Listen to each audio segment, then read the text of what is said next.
Bismillahirrahmanirrahim. Alhamdulillahi rabbil alamin. Wassalatu wassalamu ala asyrafil anbiya wal mursalin Sayyidina wa habibina wa syafi'ina wa tabibi qulubina Muhammadin wa ala alihi wa sahbihi ajma'in. Wa subhanallahi walhamdulillahi wa la ilaha illallah wallahu akbar. La hawla wa la quwata illa billahil aliyyil azim. Adada kulli harfin kutiba wa yuktabu abadal abidin wa dahrat dahirina amin. Assalamu alayka ya sayyidi ya Rasulullah. Assalamu alayka ya sayyidi ya Habiballah. Assalamu alayka ya sayyidi ya khaira khalqillah. Assalamu alayka ya imam al-anbiya wal mursalin. Assalamu alayka ya rahmatan lil alamin. Assalamu alayka ya khataman nabiyyin. Assalamu alayka ayyuhan nabiy wa rahmatullah wa barakatuh. Qala al-musannif rahimahullahu ta'ala wa nafa'ana bihi wa bi'ulumihi fid dharain amin. Mana sambungannya?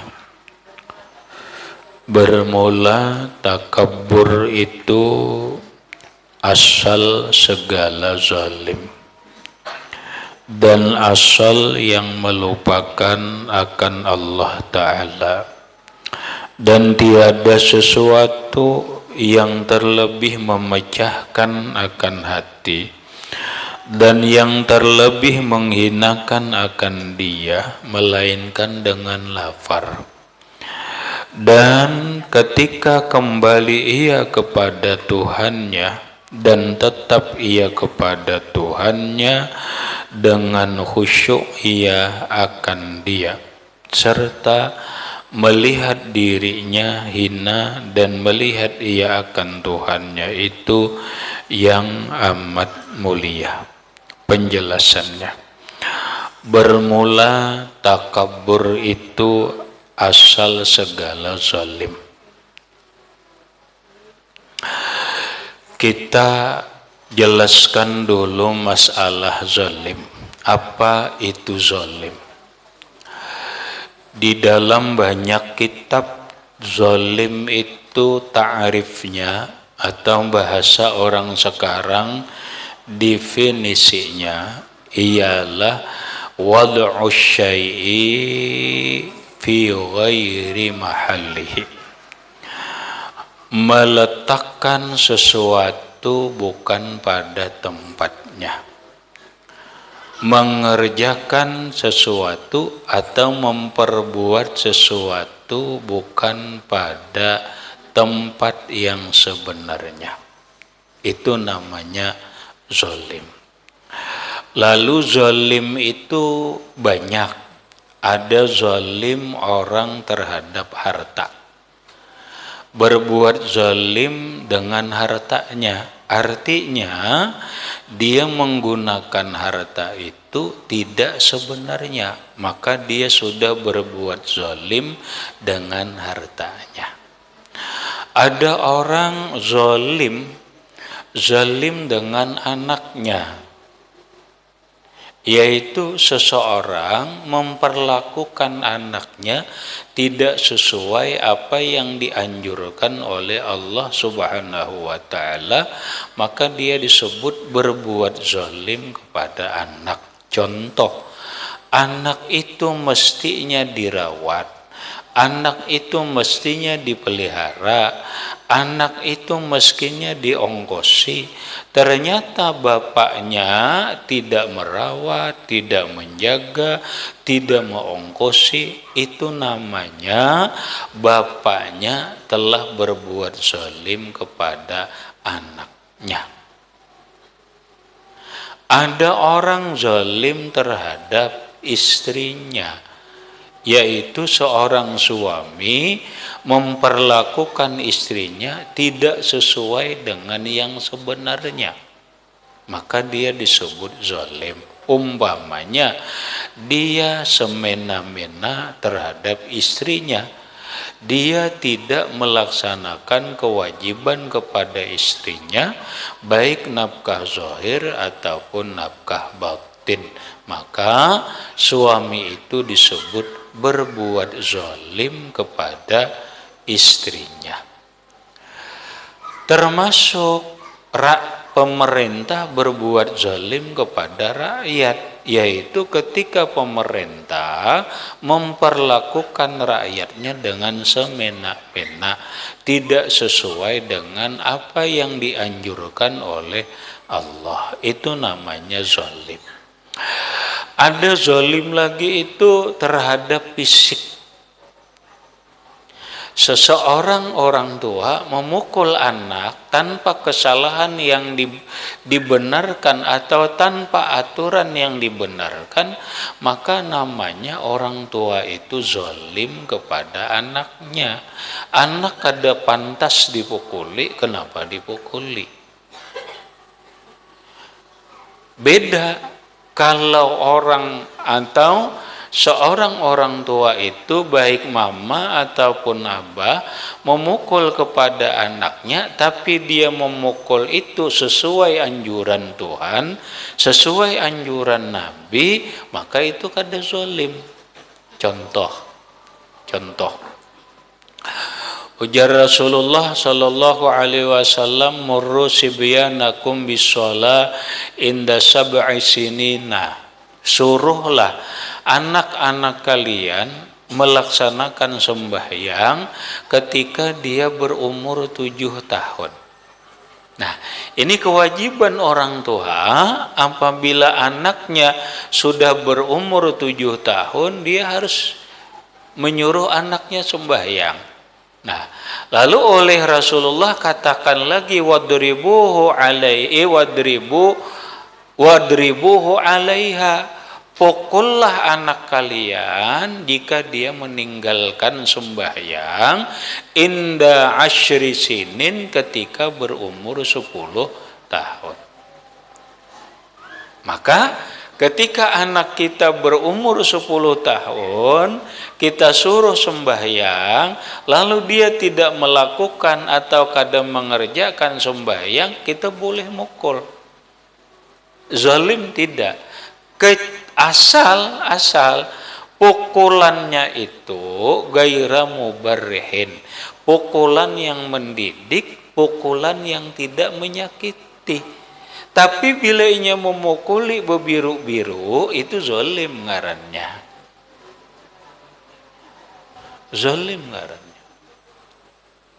Seorang suami memukul istrinya, bukan hanya disebut kekerasan rumah tangga atau yang disebut dengan KDRT, tetapi itu disebut berbuat zalim kepada istrinya. Ini namanya kezaliman dengan lewat fisik. Ada kezaliman itu atau berbuat zalim itu bukan awaknya, bukan kewajiban dan sebagainya, tetapi adalah kehormatannya.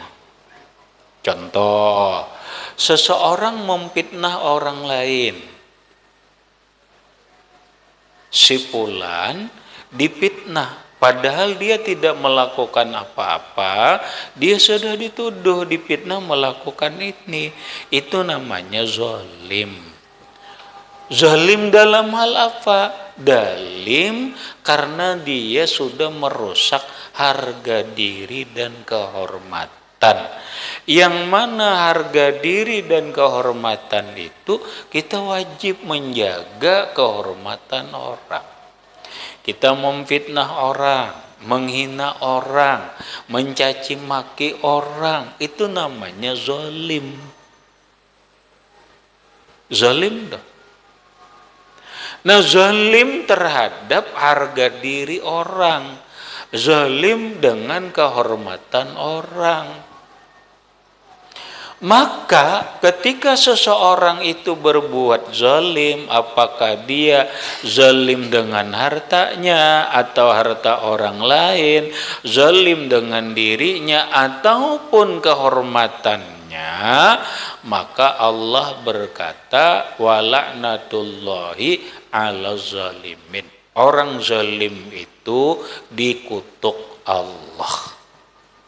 Orang zalim itu dilaknat Allah.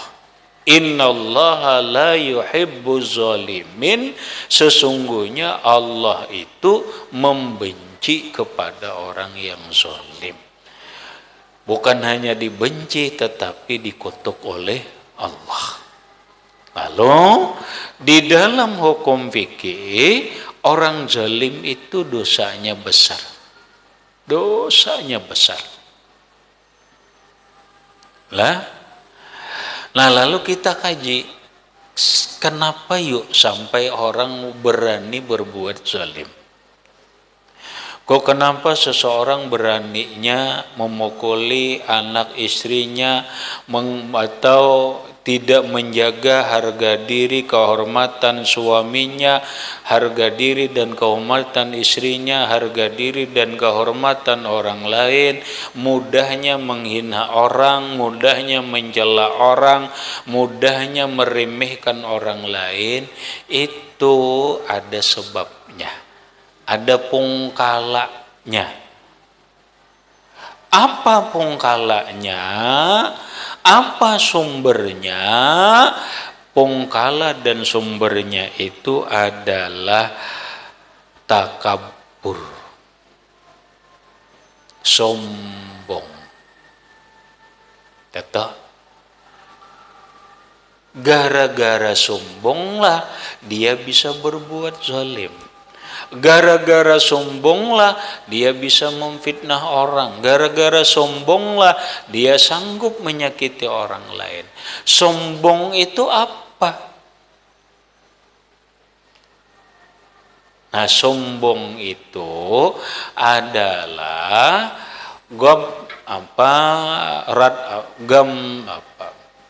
bahasa hadis Nabi, sombong itu adalah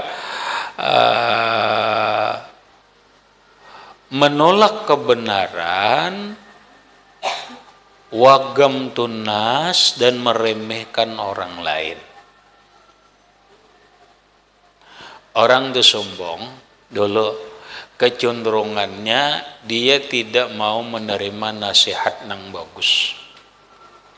Dia tidak mau menerima kebenaran. Yang kedua, wahtikarun nas, meremehkan orang lain, menganggap orang lain itu kecil, menganggap orang lain itu biasa. Kenapa orang itu kadang mau menerima kebenaran? Kenapa orang itu bisa menyepelekan orang lain, bisa menghinakan orang lain? Mungkin satu, karena inya merasa keluarga atau turunan hebat. Boleh jadi karena inya merasa seorang bangsawan, merasa turunannya orang hebat-hebat. Apa jar aku nih keturunan mulai Datu Kaiku, bupati aja bertahan ini dan itu. Nah lalu kecenderungannya ini biasanya sulit menerima nasihat orang lain, mudah meremehkan orang. Ini dipicu disebabkan olehnya sombong karena turunan. Dan ini banyak. Orang sombong karena turunan, merasa turunan ini darah biru, merasa turunan hebat, merasa bangsawan.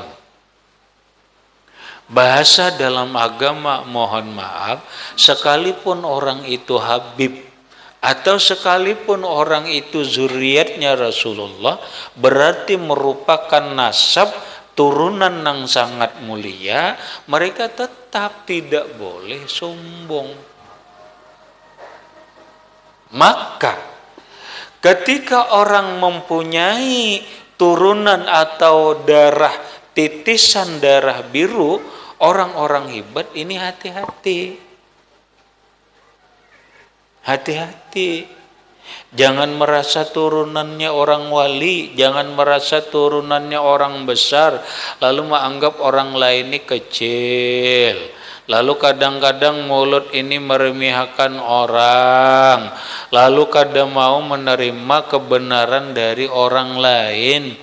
Sudah inya mengeritik orang apa orang apa iyanya, tapi begitu inya dikritik, begitu inya dinasihati, kok kenapa marah? Itu namanya sombong. Jadi hati-hati kalau orang punya titisan darah orang hebat. Lah, dan agama itu kadang mandang darah. Kalau dalam kaidah ngatakan nih pandangan kita baik sekarang akan datang dan ini harus ditanamkan kepada anak keluarga kita, siapapun kita, turunan apapun kita. Syaraful insan bil ilmi wat taqwa la bil ansab. Atau dengan perkataan lain, manusia itu akan jadi mulia dengan ilmu dan takwa. La bil ansab, bukan karena turunan. Bukan karena turunan. Dalam perkataan lain, syaraful insani bil ilmi wal akhlaqi wal adab la bin nasab.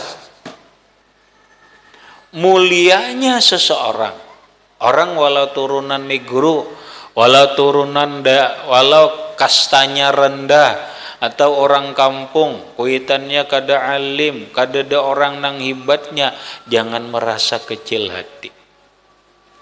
Dia akan bisa menjadi mulia asal bil ilmi, ilmu. Sekolah bujur-bujur. Sekolah. Kalau perlu sampai jadi profesor.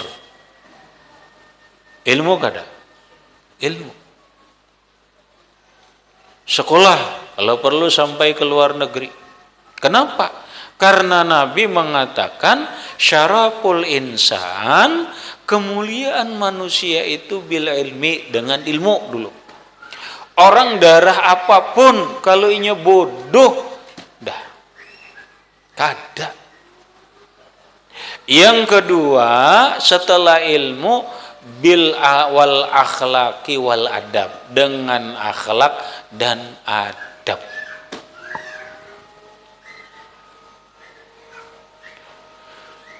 Sangat hebat mana turunan bangsawan, mana ilmunya tinggi, mana akhlaknya mulia, mana adabnya tinggi, takwanya hebat. Inilah orang nang hebat. Jadi sekali lagi, agama itu tidak ada memandang kasta-kastaan. Oh, ini turunan anu hebat, no ada. Kita kawa jadi orang mulia, kita kawa jadi orang hebat, asal lawan ilmu aja. Bila berilmu, takwa, adab tinggi, akhlak mulia, hebat.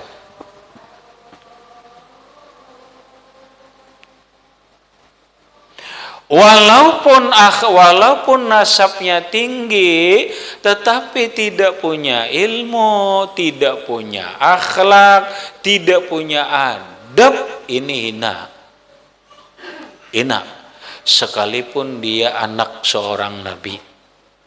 Jangankan turunan, sekalipun anak seorang nabi.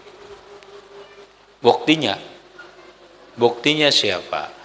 Nabi Nuh alaihi salam. Nabi Nuh alaihi salam ketika Allah Subhanahu wa taala menurunkan bala terhadap umat Nabi Nuh, banjir besar. Dan siapa yang ingin selamat, naiklah ke kapal Nabi Nuh. Orang yang diizinkan naik ke kapal Nabi Nuh itu adalah Nabi Nuh dan keluarga serta pengikut Nabi Nuh yang beriman. Tapi ada anak Nabi Nuh yang bernama Kan'an. Kan'an tidak beriman.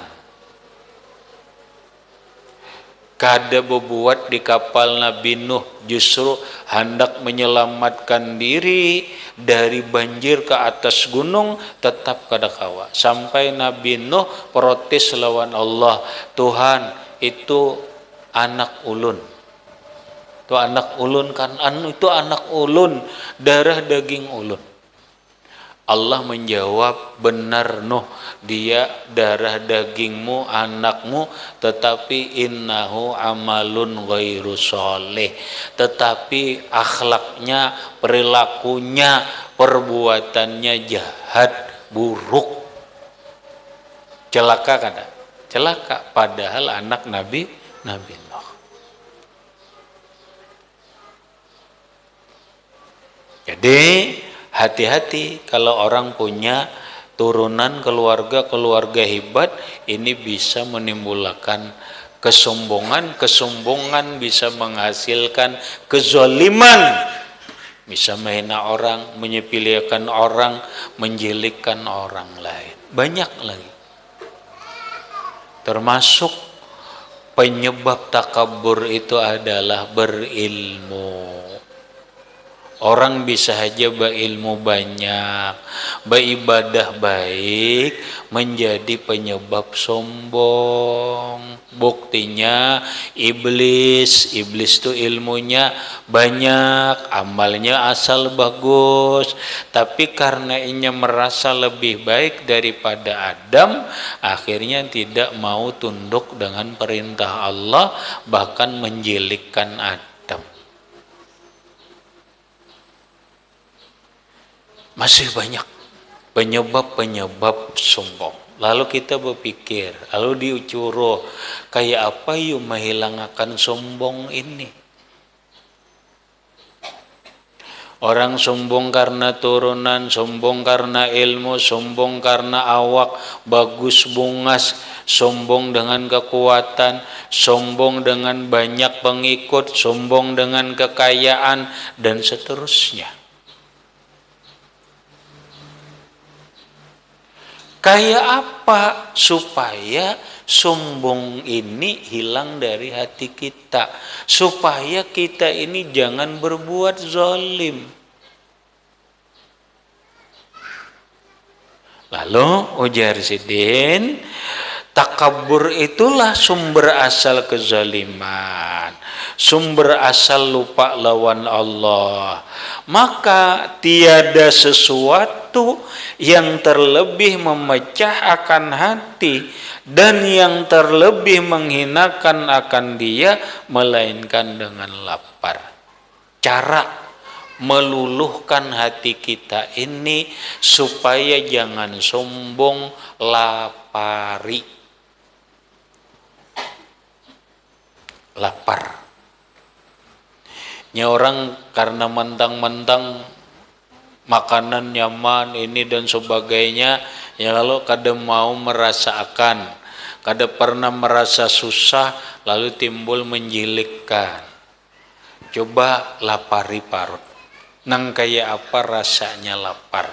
Bila ketika seseorang dengan lapar, hatinya akan bagus.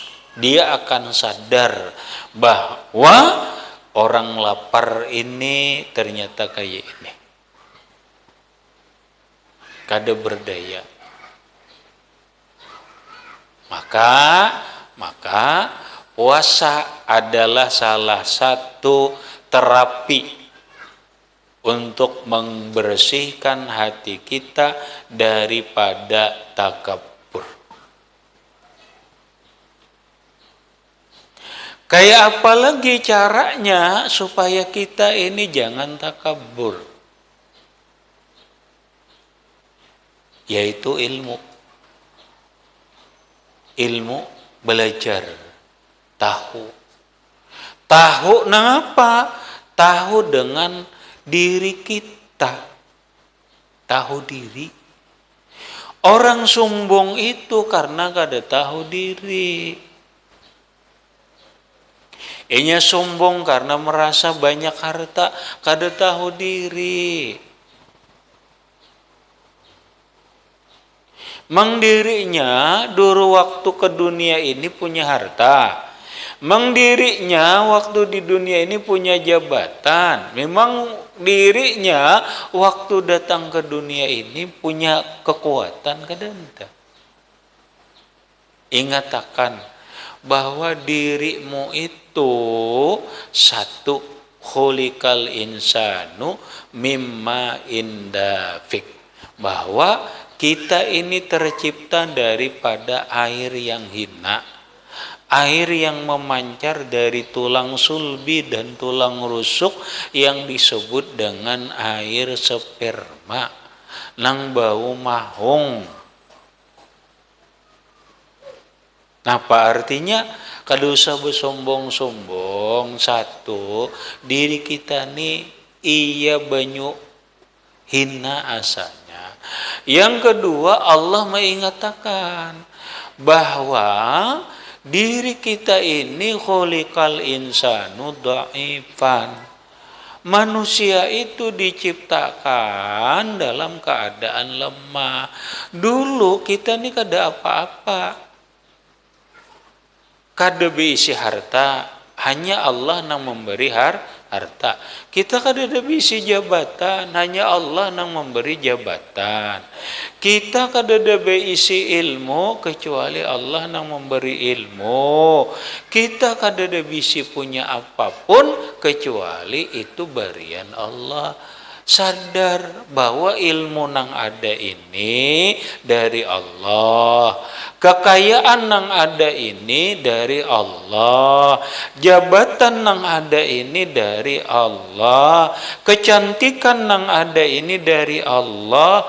Apapun kenikmatan, kemuliaan, kehormatan di dunia ini kecuali semuanya dari Allah, bukan kita. Kalau itu dari Allah, lamun Tuhan sarik satu medgin diambil Allah habis. Kita bersombong-sombong dengan kekayaan satu medgin habis. Kadang kali kada sampai sejam habis.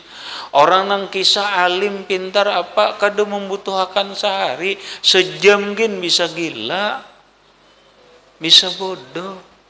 Orang nang cantik kayak apapun sombong, sejam pun gampang, kada utana sejam, kada sampai sejam, gampang rusak muha. Ada nang menyemprot dengan apa? Cuka gatah lupau muha. Kada sampai sejam ada nang menyemprot, rusak nang rupa nang kayak apa aja rusak. Kada ada menyamper, jar aku kada ada musuh, tasipak di jalan, tasipak juga gatah orang mandak, tajurang hap tak kamu gampang aja.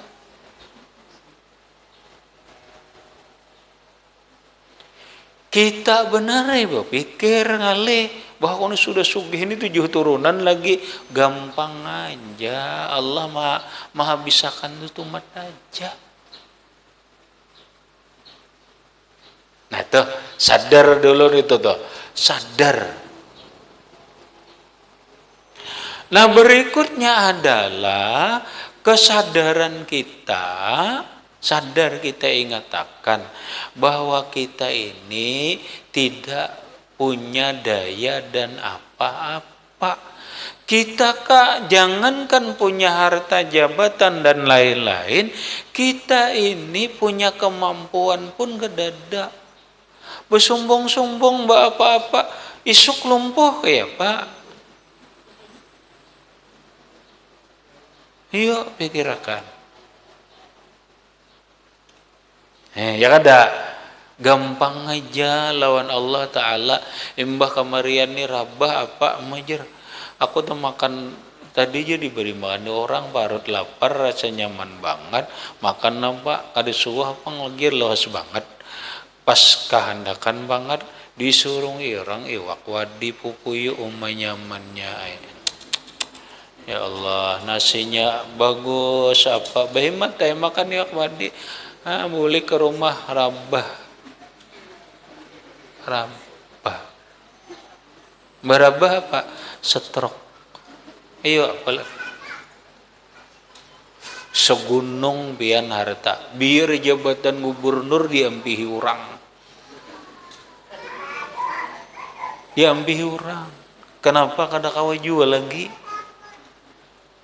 Kenapa? Diulu-ulu orang bener lagi. Ayo, kenapa jadinya? Nah makanya jangan takabur. Jangan sombong.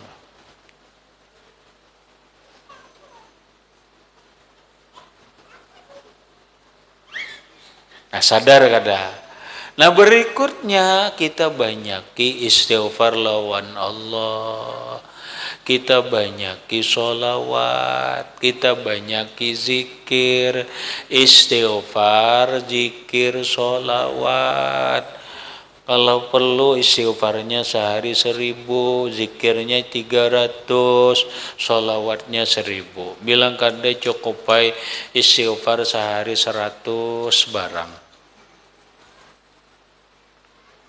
Nah, pajar istighfarnya nang paling nyaman, astaghfirullahalazim, astaghfirullahalazim, astaghfirullahalazim 100 kali. Bila hendak nang tak baik, tak panjang, rabbighfirli warhamni wa tub alayya innaka antat tawwabur rahim. Rabbighfirli warhamni wa tub alayya innaka antat tawwabur rahim. Rabbighfirli warhamni wa tub alayya innaka antat tawwabur rahim. Berapa kali? 100 kali. Apabila nang bagus membaca, ujar Allah, nang bagus membaca itu wabil ashari hum yastaghfirun. Mereka nang hebat itu di waktu sahur beristighfar. Nah itu nang bagus. Bagus banget. Bangunlah jam 4 lewat kah? Ayo jam 4:15 bangun sembahyang. Ayo beristighfar. Rabbighfirli warhamni wa tub alayya innaka antat tawwabur rahim. Rabbighfirli warhamni wa tub alayya innaka antat tawwabur rahim. Rabbighfirli warhamni wa tub alayya innaka antat tawwabur rahim. Berapa kali? 100 kali. Asa kebanyakan 70 kali. Kurangi jangan. Jangan. Kenapa? Karena ujar Rasulullah, innila astaghfirunallaha ta'ala kulla yaumin mi'ata marrah. Aku ujar Nabi beristighfar lawan Allah Ta'ala setiap hari 100 kali. Dalam riwayat lain, aku ujar Nabi beristighfar lawan Allah tiap hari 70 kali. Artinya jangan kurang dari 70 kali. Standarnya 100 kali. Bila kelebih selebihnya. Lalu kadakawa pangbangun sahur mata raib. Ya kalau mata raib. Kenapa mati raib? Kada tahu jar mata raib. Kalau kalandungan guring. Kalandungan guring. Ini ulun madakan nah. Bila pian kada percaya takunija orang ahli kesehatan. Orang guring itu bila lewat jam 10:30 itu ketahanan tubuhnya turun, maka mudah diserang oleh penyakit. Bila orang guringnya sungsung, dia akan sehat, membangun kekuatan tubuh. Kayak apa hendak bangun akhir malam, mengguringnya jam 11, 11:30, apalagi jam 12. Ya Allah.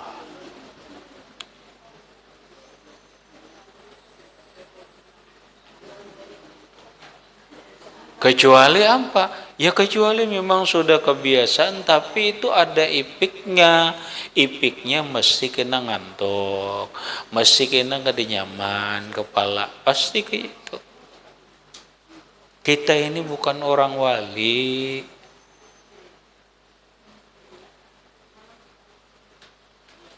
Maka dianjurkan bagi orang yang sudah berumur 40 ke atas, lamun 30 ke atas lebih baik lagi, dianjurkan guring jam 10. Jangan lewat jam 10 guring dah. Napakah acaranya?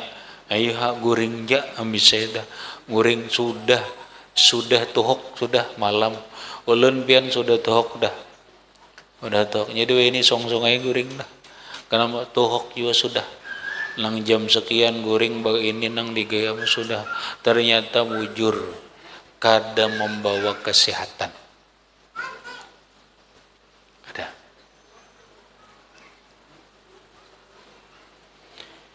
Nah, lamun kita tuh guring jam 10, jam 11, jam 12, jam 1, jam 2, jam 3, jam 4 bangun. Berapa jam goreng? 6 jam sudah tuhuk pian sehat. Bila kada tambahi seperapat jam, jam 4 seperapat bangun. Ayo bangun. Sembahyang tahajud walau 2 rakaat, bila hendak kaya Rasulullah 11. Ya kalau bila kada 3 barang 2 rakaat tahajud, 1 rakaat witir. Yuk 2 rakaat tahajud, 1 rakaatnya witir. Imbahnya istighfar. Imbah istighfar, sholawat. Habis saya dah. Istighfar, sholawat.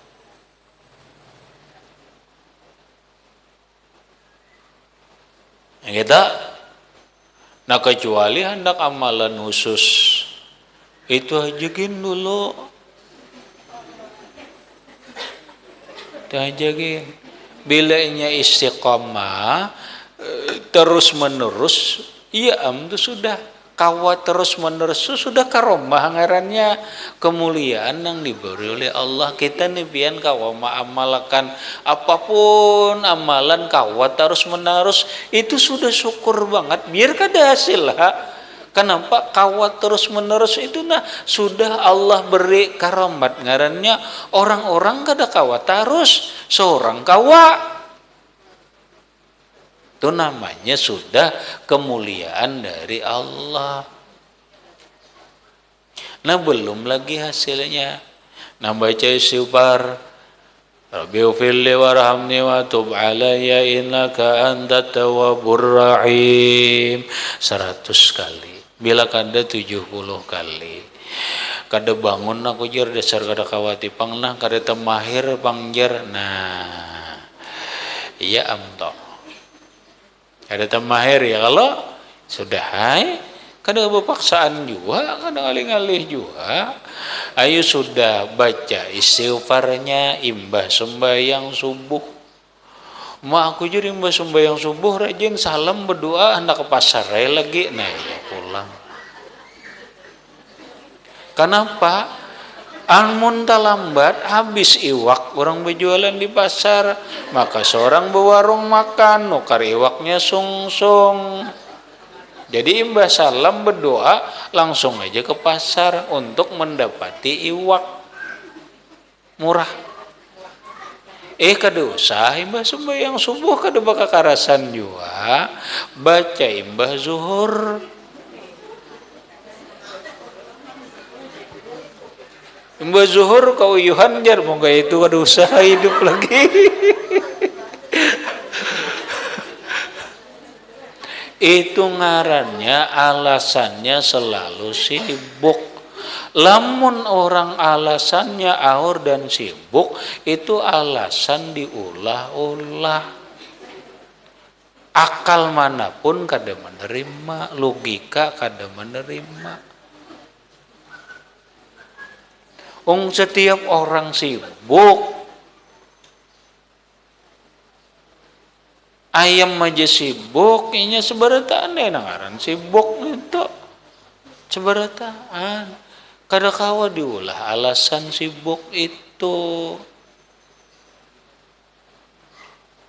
Aur bener ya, kada kawa seberataan ya aur.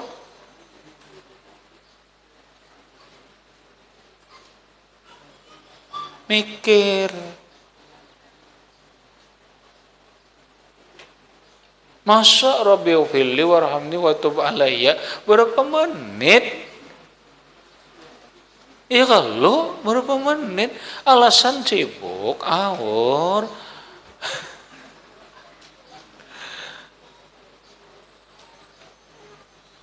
Itulah manusia, karena manusia ini selalu mencari alasan. Sebenarnya bagi Allah manusia ini kan ada alasan lagi. Sebenarnya kan ada alasan bagi kita, kecuali kita nilah ini kada ada alasan lagi. Orang sugih kada kau beribadah, kada kawa protes. Toh Nabi Sulaiman sugihnya tetap pasidin beribadah.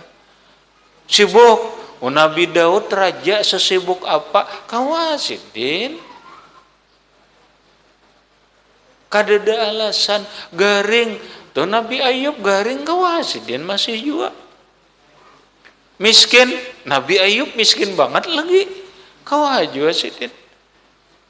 Jadi sebenarnya dalam kehidupan ini sudah seberataan ada contohnya. Dengan contoh itu orang mengerti kada ada alasan lagi sebenarnya. Nah, ketika kita punya alasan sebenarnya kita itu menyembunyikan sesuatu di balik alasan itu.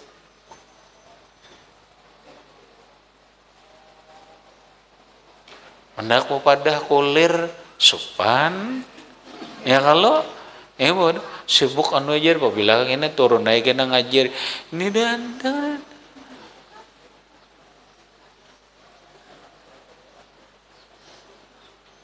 Rabbiu filli warhamni wa tub alayya innaka antat tawwabur rahim.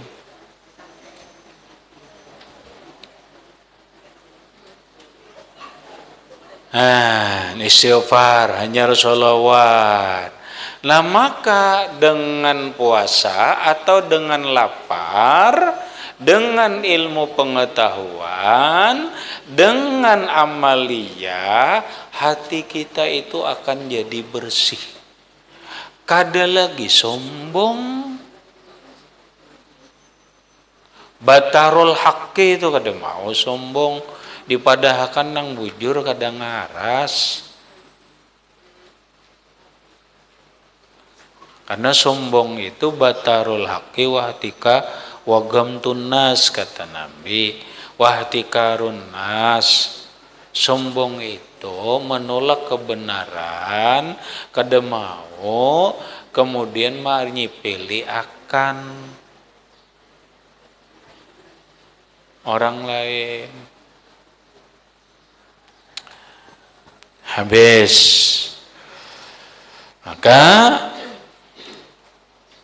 dengan lapar dan ketika kembali ia kepada Tuhannya. Bila orang mau kembali kepada lawan Tuhan, inya kada sombong, sadar bahwa hartaku dari Allah, ilmuku dari Allah, jabatan ini dari Allah, kebungasan ini dari Allah, segala-galanya dari Allah. Nah, kada mau sombong toh, asal sadar dan tetap ia kepada Tuhannya dengan khusyuk akan dia serta melihat dirinya hina dan melihat ia akan Tuhannya itu yang amat mulia. Dari karena inilah bahwasanya adalah Nabi Shallallahu Alaihi Wasallam pada satu masa sangat lapar. Nabi pernah mengalami bukan lapar biasa, sangat lapar. hingga ia mengikat batu di parut, sampai diikat parut. Jadi kita bahari itu puasa ulun pernah ngalami bejeret, saking laparnya itu bejeret, maka datang akan dia Sayyiduna Jibril alaihissalam. Datang Jibril lawan Nabi, napang batu dijarat supaya jangan jangan terasa padihnya, kadi nyaman lapar pian daulah ulun ngisahkan dalam hidup bernegara ini pemerintah tuh harus mengerti banget nang bahaya bagi pemerintah lawan rakyat ini urusan parut. Pemerintah jangan main-main kalau urusan parut. Sama pian orang berumah tangga jangan disepelekan masalah parut. Orang kada kawa pian parut ni kada kau dikompromi.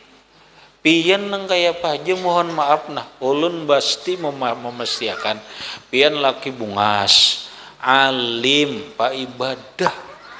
Omah kada kisah lagi sehari 2 hari alhamdulillah ada aja pang nang dimakan masih blek hari ini habis baras. Janang laki kita bersabarai dulu lah ngaran rejeki ini kadada. Inggih jeneng bini, ayo dulu.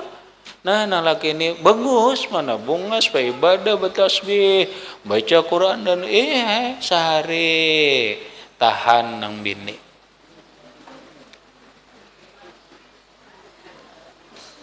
Dua hari menjarang banyu. Nah pak banyu nang dihirup dulu. Bares reda. Nang ketiga panci gugur. Ujar nang laki, nang apa nang gugur kucing kada panci gugur. Kucing minta isi kalau ini jar. Nah itu sudah mulai nyinggong laki tak.